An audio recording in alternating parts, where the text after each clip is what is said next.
Thank you sudah memilih topik pembelajaran ini ya. Kalau kamu masih punya pertanyaan, bisa langsung tulis di kolom komentar atau langsung saja kontak CP Tutor yang ada di Instagram @giclass. Jangan lupa untuk like dan subscribe. Enjoy learning. Let's educate in integrity. Mulai dari masalah yang pertama, kita bedah satu-satu. Menerima atau menolak pesanan khusus. Jadi misal gini, kita punya pabrik sepatu. Ya, sebuah pabrik itu pasti punya yang namanya kapasitas. Kapasitas itu apa? Oh, pabrikku itu cuma punya 10 mesin dan 10 tenaga kerja.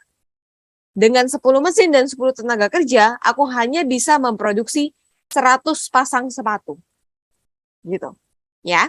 Dan setiap hari aku selalu berproduksi setidaknya 80 sepatu. Itu rutin. Karena ibaratnya 80 sepatu itu selalu laku.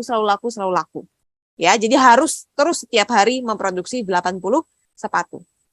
Tiba-tiba ada special order datang. Special order itu contohnya apa? Tiba-tiba dari perusahaan A gitu ya, kontak ke perusahaan kita bilang, saya mau order 50 sepatu dengan spesifikasi khusus. Seperti ini gitu. Ya. Nah, ternyata ketika ada orang yang order 50 itu, kita nggak bisa produksi 80 sepatu itu. Kita harus memberhentikan produksi yang 80 itu untuk menghandle yang 50. Misalnya gitu. Ya. Maka apa keputusan yang harus kita ambil? Kita terima atau kita tolak si special order itu. Maka kita harus pertimbangkan mana yang lebih menguntungkan. Kita memproduksi 80 sepatu atau kita memproduksi 50 sepatu. Dengan case khusus. Case khusus ini biasanya bisa dia minta request desain khusus, bisa jadi harga khusus. Nah, itu semua kita pertimbangkan. Tapi karena kita mempelajari accounting, maka yang kita akan pertimbangkan adalah dari sisi keuntungannya. Mana yang lebih menguntungkan buat kita berdasarkan hitung-hitungan matematis atau kuantitatif. Gitu ya. Mengabaikan hal-hal lain seperti yang order dia saudara kah, atau yang order itu klien lama kah, itu kita abaikan. Kita fokus pada perhitungan kuantitatifnya. Gitu ya. Itu yang pertama. Bisa dipahami? Bisa. Kita coba lihat rumusnya. Ya. Jadi Cici mau to the point dulu, nanti masalah teori-teori yang di atasnya Cici review di akhir aja. Oke, biar nggak boring juga. Nah, rumusnya ada di sini. Ya, ini filenya nanti akan dikasih buat teman-teman Genius. Untuk teman-teman membership sudah lengkap ada di Google Classroom. Ya. Nah, ini. Yang pertama.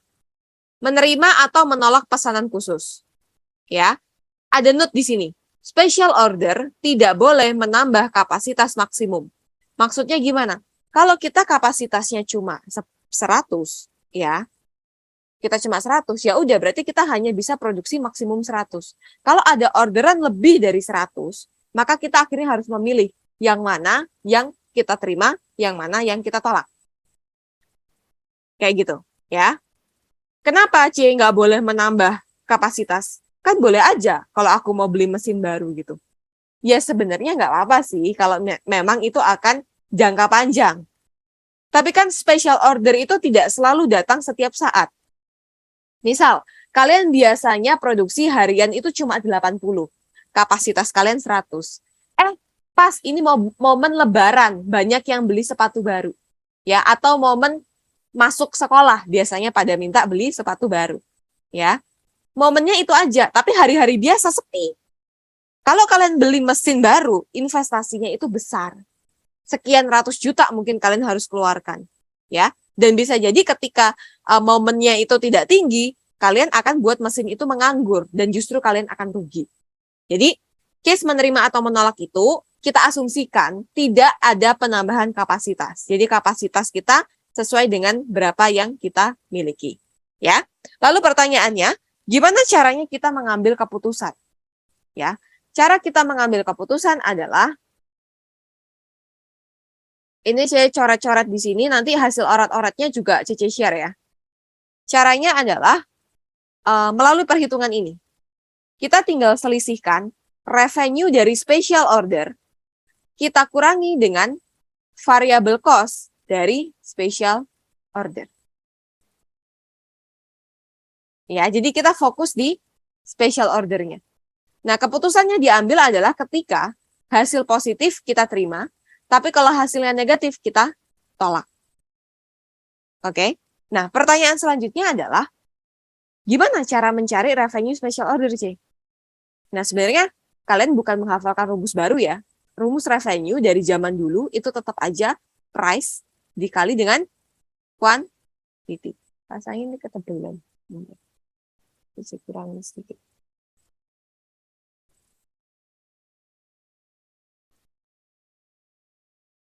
Oke, lebih baik tidak usah tebel-tebel ya. Oke, ya. Jadi rumusnya dari zaman dulu itu selalu begini. Price dikali dengan quantity, ya. Perhatikan di sini. Unit, SO, itu artinya adalah kuantitas dari special order. Kita kali dengan HJ. HJ itu adalah harga jual. Jadi price dari SO. Itu adalah revenue special order. Gitu. Ya. Habis itu kita kurangi dengan variable cost special order. Caranya gimana? Kita harus tahu variable cost per unitnya berapa. Ya. Lalu kita kalikan dengan unit special order. Jadi ini total variable cost. Seperti itu. Nah, kita selisihkan. Kira-kira positif atau negatif? Loh, C, kenapa cuma fixed cost? Kenapa cuma variable cost yang diperhatikan di sini? Kenapa fixed cost-nya tidak? Karena balik lagi, special order tidak boleh menambah kapasitas. Ya, artinya tidak ada penambahan fixed cost. Yang bermain di sini hanya variable cost-nya saja. Oke, lanjut ke masalah kedua. Masalah yang kedua adalah membeli dari supplier atau membuat produk sendiri. Membeli dari supplier atau membuat produk sendiri. Contohnya apa?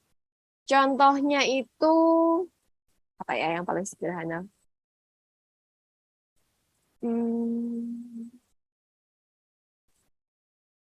Oh, dulu tuh banyak kasus terkait dengan spons. Jadi kalau misalnya kalian kalian punya perusahaan mebel gitu ya. Kalian punya perusahaan mebel di mana kalian membuat sofa. Ya. Kalau kita ngomong sofa itu pasti akan ada spon di dalamnya. Ya. Nah, perusahaan itu biasanya bisa jadi dia bikin spon sendiri atau bisa jadi dia itu membeli spon dari orang lain. Gitu. Ya. Begitu juga dengan kita. Misalnya kita dagang mie, kita jualan mie ayam ya. Kita mau bikin mie sendiri atau kita beli mie langsung di orang lain di supermarket. Kan ada ya mie jadi yang udah kita beli aja mie itu, mie apa yang terkenal. Ya intinya kita beli mie ya. Habis itu kita masak mie-nya dengan bumbu yang kita olah, kita jual. Atau kita beli mie sendiri, bikin mie sendiri. Jadi kita beli tepung, bahan bakunya, kita beli apa gitu ya bahan baku bikin mie, kita olah sendiri, kita cetak sendiri, jadi mie buatan kita. Itu yang dimaksud dengan permasalahan kedua. Ya, apa yang kita pertimbangkan? Kita harus mempertimbangkan biaya. Ya, apakah biayanya itu nyucuk apa enggak? Jangan sampai kita itu kehabisan waktu bikin mie sendiri gitu ya. Ternyata biayanya lebih besar dibanding kita beli sama orang. Nah, itu kita harus pertimbangkan. Ya. Oke, kalau kita membeli dari supplier, ya, maka discretionary fixed cost itu akan hilang, tapi committed fixed cost itu tetap masih ada. Maksudnya apa? Yang discretionary fixed cost itu adalah sebenarnya fixed cost yang tidak tetap atau variable fixed cost. Jadi intinya dia fixed cost yang dia tidak mengikat. Dalam artian kalau misalnya kita tidak membuat sendiri, ya udah itu akan hilang. Contoh begini. Ini contoh random ya. Oh iya. Oke, nggak apa-apa. Nanti buat yang nggak bisa nonton recording, kalau ada pertanyaan silahkan coba ditanyakan via chat ya. Oke, saya lanjutkan. Contohnya gini, kalian punya toko. Ya, kalian punya toko untuk memproduksi mie biasanya. Nah, kalau misalnya kalian sudah biasa bikin mie sendiri, lalu sekarang kalian mempertimbangkan mau bikin mie sendiri atau beli dari luar, akan ada fixed cost yang sifatnya bisa hilang, ada fixed cost yang tetap. Kalau kalian sudah biasa bikin mie sendiri, pasti kalian sudah punya alat bikin mie. alat cetaknya misalnya gitu ya. Ada alat cetaknya. Lalu untuk bikin mie itu juga butuh listrik untuk alat itu bekerja ya.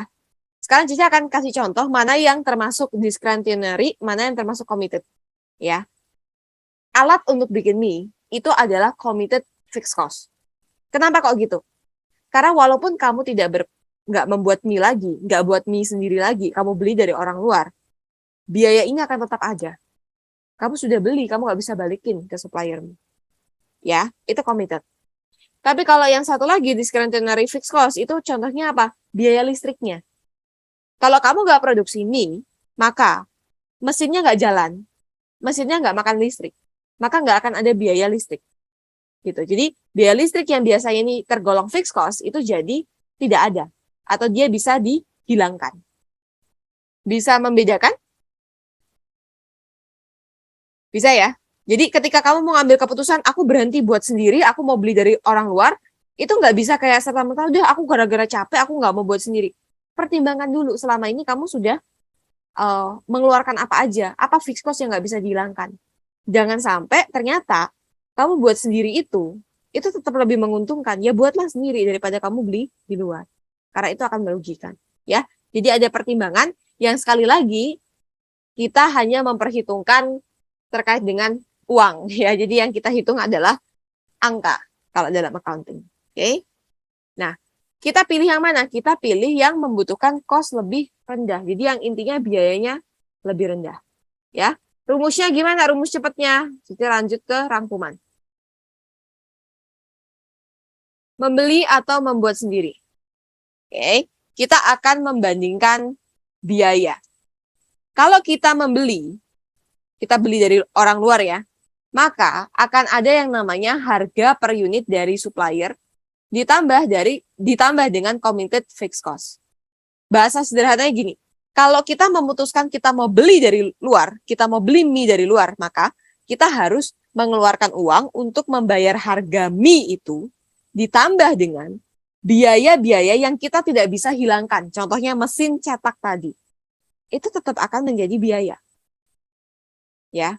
Jadi ketika kita beli dari luar, biaya itu bukan hanya uang yang kita keluarkan untuk membeli mie, tapi ada biaya lain yang kita harus pertimbangkan atau kita sebut dengan committed fixed cost. Ya. Sedangkan kalau kita buat, yes, gimana? Sorry. Committed fixed cost ini nggak usah per unit. Committed fixed cost itu nanti tergantung soal. Kalau misalnya memang per unit ya dua-duanya per unit. Tapi kalau misalnya total ya dua-duanya total. Jadi intinya nggak boleh timpang aja gitu. Oke. Ya, oke. Selanjutnya kalau kita membuat, ya, kalau kita membuat artinya ada biaya produksi. Kalau kita ngomong soal biaya produksi, berarti ada direct material, direct labor.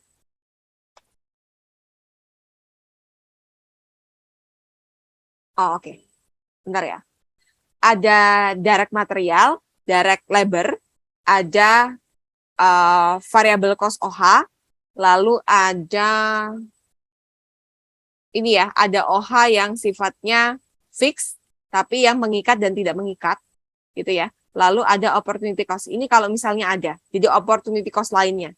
Misalnya tenaga kah, waktu kah, apapun. Tapi harus bisa dihitung dalam bentuk satuan uang. Gitu ya. Jadi intinya kalau kita buat sendiri, itu semua kita keluarkan. Bahan bakunya kita hitung, tenaga kerjanya kita hitung. Ya. Terus overhead misalnya listrik yang variabel kita hitung. Yang fix seperti mesin itu juga kita hitung. Adakah unsur yang mengikat dan tidak mengikat itu kita hitung semua. Oke, nah barusan ada pertanyaan, apa bedanya committed fixed cost sama sunk cost? Iya, recordnya di-share. Jadi kalian bisa putar ulang ya. Apa bedanya?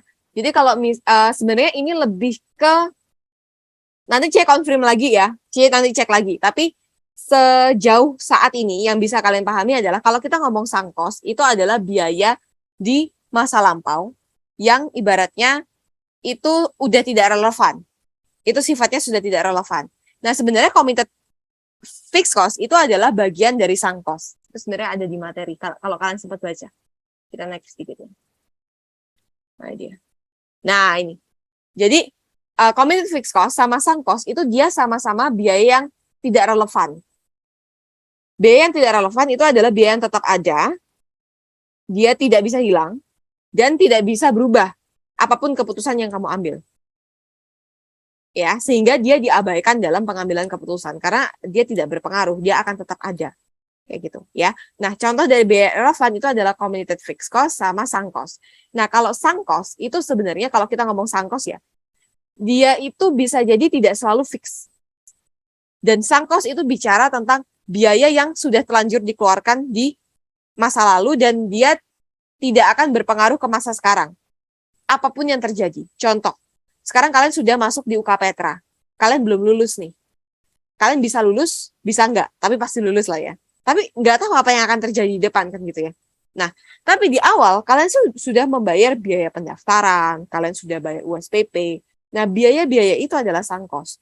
Mau kalian lulus ataupun kalian tidak lulus, ya, kalian tetap biaya itu sudah keluar. Gitu, itu sunk cost, biaya di masa lalu. Tapi kalau committed fixed cost itu begini, biaya yang akan tetap mengikat. Tetap mengikat. Jadi ketika kalian melangkah ke depan, keputusan apapun yang kalian ambil, ini agak aneh ya contohnya, tapi ya sudahlah. Misalkan lulus ataupun tidak lulus, biaya ini tetap harus keluar terus. Jadi kalau sunk cost lebih ke yang masa lalu, tapi kalau yang committed fixed cost, itu biaya akan tetap keluar dan diperhitungkan ketika keputusan sesuatu kalian ambil. Ya contohnya tadi, ketika kamu bikin mie, dan akhirnya kamu sudah, biaya itu tetap harus keluar ya. Oke. Atau contoh lainnya itu seperti ini, sewa bangunan. Ya, kalian sudah telanjur sewa gedung atau sewa pabrik untuk produksi, tapi habis itu kalian nggak pakai, yaitu menjadi committed fixed cost, biayanya nggak akan bisa dikeluarkan, kayak gitu. Begitu ya, kurang lebih ya, semoga bisa dipahami.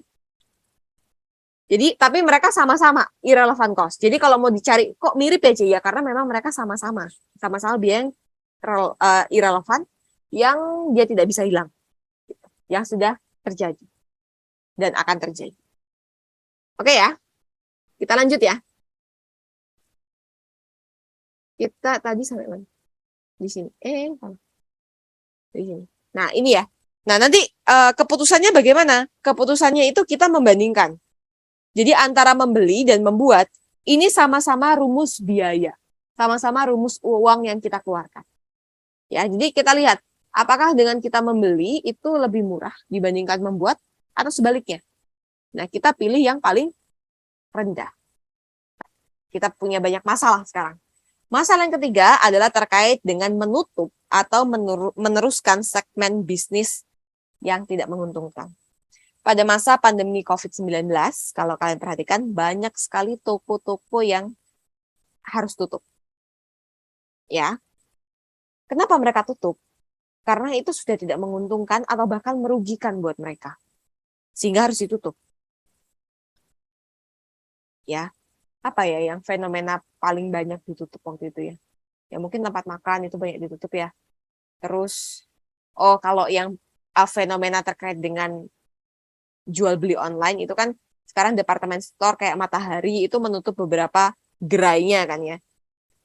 Kenapa kok bisa itu terjadi? Karena ya udah di kota tersebut, di area tersebut, di segmen tersebut itu sudah tidak menguntungkan buat dia. Jadi dia tutup. Ya, karena kalau misalnya dia tidak tutup, dia akan bayar terus operasional cost dan justru itu akan merugikan. Nah, sekarang kita akan diajarkan untuk menganalisa, mengambil keputusan kalau kalian sebagai manajer yang menghadapi sebuah krisis.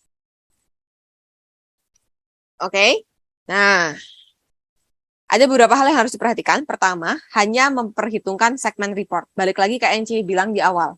Ini kita mempelajari accounting. Jadi kita fokus pada laporan keuangannya atau angka-angkanya saja.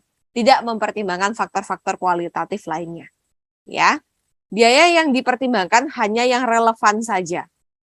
Ya, yang relevan itu artinya yang variable cost dan yang fixed cost yang relevan. Lalu jika menghasilkan segmen profit, maka tetap meneruskan. Simpelnya, kalau departemen store Matahari di kota Surabaya itu masih menguntungkan, ya jalan terus, jangan ditutup. Ya, jangan ditutup.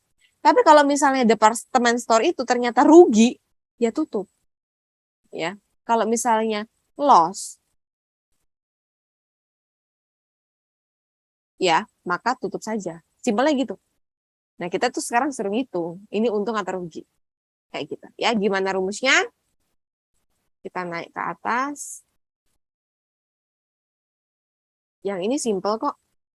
Jadi intinya tinggal, ingat ya, tapi note-nya tadi, kita hanya memperhitungkan variable cost. Jadi kalau ada data fixed cost, jangan dimasukkan dalam perhitungan. Jadi rumusnya sederhana, tinggal sales revenue, uang yang kamu dapat, dikurangi dengan total variable cost-mu, maka kamu akan dapat yang namanya contribution margin, ya. Yang tidak diperhitungkan yang committed fixed cost ya. Jadi kita perhatikan yang discretionary fixed cost aja, yang tidak mengikat. Oke. Lalu dikurangi dengan discretionary fixed cost ini, maka dapatlah segment profit. Tinggal dibandingkan. Kalau ini positif ya lanjut terus, kalau ini negatif ya tutup. Gitu. Jadi hafalkan rumusnya ya. Sales revenue dikurangi total variable cost dapat contribution margin. Contribution margin dikurangi dengan fixed cost yang tidak mengikat, yang discretionary, maka dapatlah segmen profit yang akan kita tentukan. Apakah ada segmen yang ditutup atau segmen tetap dilanjutkan. Oke, permasalahan keempat itu adalah menjual produk setengah jadi atau melanjutkan menjadi produk jadi. Kalau berdasarkan gambar ini ya, itu ibarat kata kita mau jual kain aja atau kita mau proses lagi kainnya menjadi baju. Kayak gitu. Kadang kan ada ya orang yang hanya menjual bahan bakunya aja. Ada orang yang menjual barang jadi. Ada orang juga yang membuat dari bahan mentah menjadi kain sampai menjadi bajunya. Itu ada. Nah, sekarang kita itu di posisi manajer yang harus mengambil keputusan. Kita mau jual produk setengah jadi atau kita mau melanjutkan sampai dia menjadi produk yang benar-benar jadi. Kayak gitu. Ya. Produk yang dapat diproses ini beberapa tambahan ya. Produk yang dapat diproses lebih lanjut dapat berasal dari hasil joint cost. Tapi ini sih nggak mau terus ini. Oh ya, kalian sudah dapat AKBI. Jadi proses yang lebih lanjut itu berkaitan sama joint cost. Yang diproduksi bareng-bareng, setelah sampai satu titik dia akan punya proses sendiri-sendiri, ya. Joint product memiliki joint cost. Joint cost tidak relevan dalam kasus ini karena baik diproses lebih lanjut atau tidak, produk ini tetap dihasilkan dari sebuah joint cost. Dalam artian, joint cost itu kan biaya yang di awal, yang dilakukan bersama-sama, setelah itu dilanjutkan atau tidak, biayanya tetap keluar, kan. Nah, itu, maka ini informasi tambahan aja kalau joint cost itu adalah irrelevant cost, gitu ya. Nah, jika memberikan penambahan atau peningkatan, oke, ini masalah keputusan. Jadi kalau misalnya ada incremental profit, ya berarti diproses lebih lanjut. Tapi kalau misalnya tidak ada incremental profit, ya nggak usah diproses lebih lanjut. Dalam artian begini, kita mau produksi kain kan gitu ya. Kainnya kita jadikan baju atau kain aja. Nah kalau misalnya cuma kain aja untung kita itu 10.000, ya kain aja untung kita 10.000.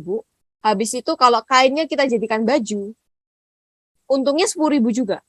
Ya berarti kan mau kita proses lanjut atau enggak, untungnya sama gitu loh. Nah kalau kayak begitu ya mending nggak usah proses. Kenapa? Karena buang-buang tenaga, buang-buang uang, buang-buang waktu. Ya kurang lebih kayak begitulah logika untuk yang permasalahan keempat. Nah rumusnya gimana? Rumusnya itu ini. Menjual produk setengah jadi atau melanjutkan. Perhitungannya adalah harga jual, ini rumusnya ya, silakan dicatat. Harga jual setelah proses, jadi harga jual akhir. Jadi ibarat kain, baju tadi itu adalah harga jual bajunya. Harga jual baju dikurangi harga jual kain. Harga jual sebelum proses itu artinya sebelum kain kita jadikan baju. Harga jual baju dikurangi harga jual kain, dikurangi dengan biaya lanjutan. Biaya lanjutan itu adalah biaya untuk mengubah kain menjadi baju. Bisa dipahami ya. Jadi harga jual baju dikurangi harga jual kain, dikurangi dengan biaya untuk merubah kain menjadi baju. Ya, kalau hasilnya positif, maka buatlah baju. Jadi lanjutkan produk jadi itu maksudnya buatlah baju, jualan baju. Tapi kalau misalnya hasilnya negatif, nggak usah dilanjutin, kita jualan kain aja. Masalah terakhir itu adalah intinya kita mau mengoptimalkan laba. Jadi kita berupaya untuk mengurangi segala yang namanya constraint atau kendala dalam bisnis. Ya, apa constraint dalam bisnis? Kendala dalam bisnis itu adalah limited resources. Oke? Limited resources contohnya apa ya? Sesimpel tenaga kerjanya terbatas. Karyawan yang bekerja di pabrik itu sedikit. Lalu mesinnya terbatas. Jadi itu yang disebut dengan limited resources. Sehingga kita harus menentukan pilihan.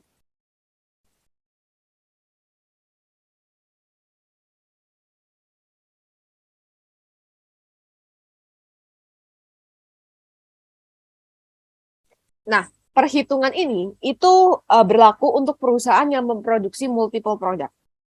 Multiple product ini maksudnya adalah produk yang bukan hanya satu jenis ya. Misalnya dia produksi sandal, sepatu, baju. Nah, itu semua multiple product.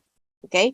Nah, limited resources dapat diatasi dengan mencari CM per limited resources untuk masing-masing produk. Ntar kita bahas langsung di rumusnya aja. Kapasitas yang tersisa dari limited resources digunakan secara maksimal untuk produk yang menghasilkan CM paling tinggi. Oke. Nah, total fixed cost itu tidak relevan dalam perhitungan ini ya. Nah, CM per limited resources itu adalah CM per unit dibagi limited resources untuk memproduksi satu unit produk. Ini contoh kasusnya, ini udah selesai ya. Bisa jelaskan rumusnya dulu. Di sini. Mengoptimalkan profit jika ada keterbatasan sumber daya, sehingga butuh allocated limited resources. Nah, caranya adalah sama kayak tadi, CM per unit, jadi contribution margin. Contribution margin rumusnya apa? Harga? Sales kurangi TVC. Ya, kalau secara total itu berarti sales revenue dikurangi dengan total variable cost. Tapi kalau per unit, kita bisa langsung pakai harga dikurangi dengan variable cost per unit. Ya, jadi harga dikurangi variable cost per unit itu adalah contribution margin per unit. Dibagi dengan nilai resource yang digunakan. Kita apakan? Kita hitung satu persatu untuk setiap produk. Ya. Nilai yang paling besar itu artinya yang paling menguntungkan. Oke. Nah, ini terkait dengan customer value. Nah, ini sering dibahas ya. Kalau misalnya kita ngomong soal customer value itu adalah total customer benefit dikurangi dengan total customer cost. Value itu sesimpelnya gini, sederhananya gini ya. Kamu misalnya makan di kantin T, kalian anak ekonomi ya, di kantin T. Yang jual gado-gado di kantin T masih ada nggak? Masih ada nggak? Atau kalian nggak tahu? Ada yang jual gado-gado di situ ya. Dulu ada yang jual sushi, tapi rasanya kalau sushi sekarang udah nggak ada. Jual gado-gado. Dijual harga 10.000. Ya. Oke, kamu beli, keluarin duit 10.000, kamu dapat gado-gado. Gado-gadonya kamu apakan? Kamu makan. Ya. Selain kamu ngerasain rasanya gado-gado, kamu juga menikmati bagaimana si ibunya itu melayani kamu. Oh ya, nih sini C, ini gado-gadonya. Gimana C, enak apa enggak? Itu kan servis ya. Terus diantarin ke meja kamu gitu. Ya. Lalu ternyata gado-gado tuh punya merek. Gado-gado Bu Suci gitu misalnya. Ada mereknya. Nah, manfaat produk, rasanya si gado-gado, terus jasanya si ibu, lalu merek Ibu Suci itu tadi, itu kita sebut sebagai customer benefit. Ya, jadi customer benefit atau manfaat bagi pelanggan itu nggak selalu manfaat produk, tapi bisa juga dari mereknya. Oke. Sedangkan customer cost itu adalah 10.000 yang tadi kamu keluarin. Ya. Customer value itu bicara tentang kepuasan yang kamu terima. Kira-kira rasanya si gado-gado, servisnya si ibu, mereknya si gado-gado ini, kira-kira worth it nggak buat kamu? Kalau misalnya kamu rasa worth it, artinya benefit yang kamu terima lebih besar dibanding dengan uang yang kamu keluarin. Nah, itu artinya customer value kalian positif. Ya. Jadi ingat, customer benefit nggak bicara soal fungsi produk aja. Ya contohnya aja ya, kalau kita ngomong soal fungsi, HP, semua HP fungsinya sama buat nelpon gitu. Tapi kenapa ada orang yang mau beli iPhone 14 yang harganya menyentuh puluhan juta ya, Cici nggak ngecek harganya sih, tapi puluhan juta ya. Kita nggak beli HP yang misalnya Oppo yang 2 juta aja sama-sama bisa dipakai telepon. Kenapa? Karena benefitnya mereka itu juga termasuk merek, ada pride di sana. Gitu. Sehingga ketika mereka ngeluarin duit 20 juta buat mereka, itu tetap positif, tetap memuaskan gitu. Ya. Kenapa? Ya selama customer benefit, mau itu unggul di produk, mau itu unggul di merek, itu tetap positif buat dia. Jadi customer value-nya itu positif. Bisa dipahami ya? Oke. Nah, ini ya. Coba perhatikan. Apakah kalian pernah kepikiran kenapa ada produk yang sama tapi harganya berbeda? Nah, misalnya harga gitu ya. Harga kain di Tunjungan Plaza, ini mall di Surabaya, dibandingkan dengan JMP Surabaya. Jadi ini toko grosir, toko kain, harganya beda. Ini harga di sini mungkin per meter bisa 25.000, masuk sini jadi per meter 100.000. Kenapa? Karena ada value lain. Ketika kamu masuk mall, ada pride, ada service, ada satpamnya, tempatnya lebih nyaman, ada mereknya. Di sini nggak ada mereknya, di sini kayaknya ada mereknya, padahal bahannya sama. Ya itulah yang disebut dengan customer benefit. Ya. Nah, kenapa kok di materi ini kita menyinggung terkait dengan customer value? Karena ketika kita menentukan harga, ya, ada customer value juga yang kita perhitungkan. Customer benefit yang kita perhitungkan. Ya. Nah, ada dua jenis penetapan harga. Ada external pricing sama internal pricing. Simpelnya begini. Kalau external pricing itu adalah kita menetapkan harga untuk kita jual ke luar perusahaan. Jadi misalnya Cici produksi baju, Cici jual ke Audi. Itu external pricing, ya. Tapi kalau internal pricing, Cici jualan baju, ya. Tapi di perusahaan Cici itu ada beberapa departemen. Ada departemen yang membuat kain, ada yang membuat baju, ada yang misalnya apa lagi gitu. Nah, bisa jadi Cici yang membuat baju itu beli di departemen kain. Jadi di satu perusahaan yang sama. Itu internal pricing namanya. Kita akan bahas nanti di chapter selanjutnya setelah UTS. Oke? Nah, kalau sekarang yang kita bahas adalah external pricing. Ada dua metode yang kita bisa pakai. Ada target pricing, ada cost plus pricing. Nah, yang agak ribet itu rumusnya di cost plus pricing sih. Ya, karena kita harus ada perbedaan di absorption dan variable gitu. Tapi kalau target pricing itu simple. Apa itu target pricing? Target pricing itu simpelnya kita itu survei dulu, kita cari tahu berapa sih harga yang diinginkan pelanggan. Misalnya kalau kita mau jualan apa ya? Jualan ya baju lagi aja lah ya. Kita mau jualan baju, kira-kira kalau aku jualan baju di Shopee, orang-orang itu mau beli berapa sih? Ya, gitu.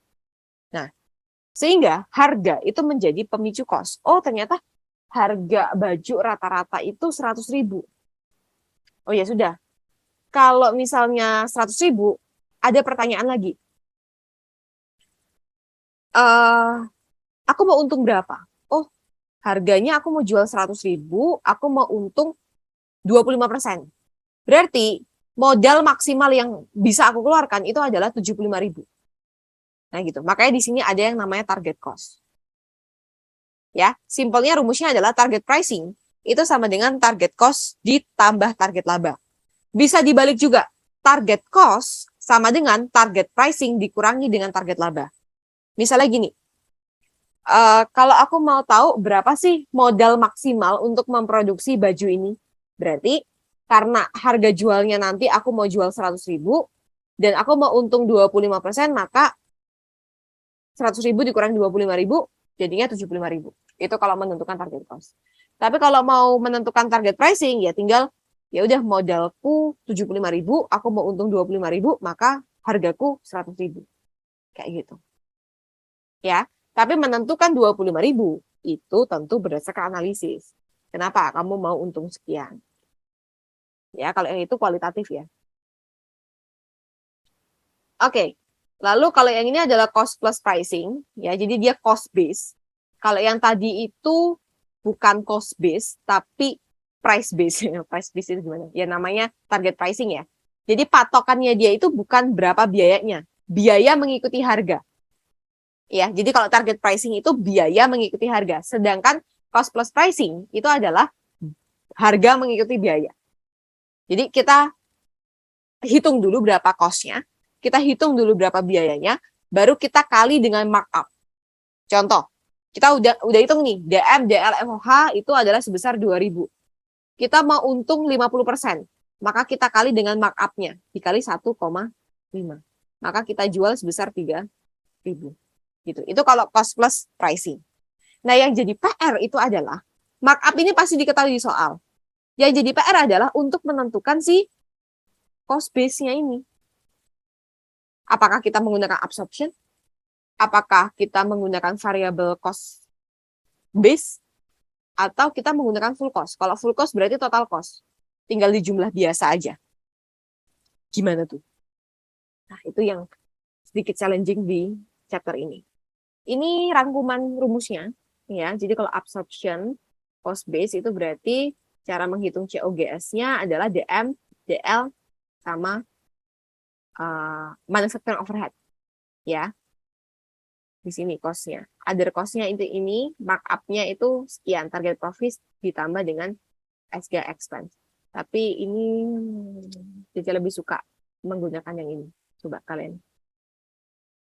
Nanti bebas sih kalian mau pakai yang mana. Ini juga ada rangkumannya ya. Ini target pricing. Ini lebih, ini sih, lebih terstruktur rangkuman yang ini. Ini ya, cost plus pricing, langkahnya adalah pertama cari target profit dulu.